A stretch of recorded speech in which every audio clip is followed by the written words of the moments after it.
provides important winter weather information for the following county: Marquette, Michigan.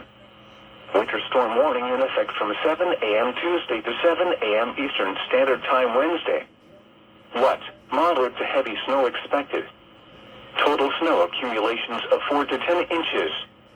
Highest amounts are expected away from the lake shores, particularly across the higher terrain areas west and south of Marquette.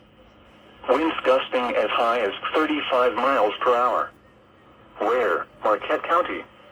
When? From 7 a.m. Tuesday to 7 a.m. Eastern Standard Time Wednesday. Impacts. Travel could be very difficult. The hazardous conditions could impact the morning and early evening commute.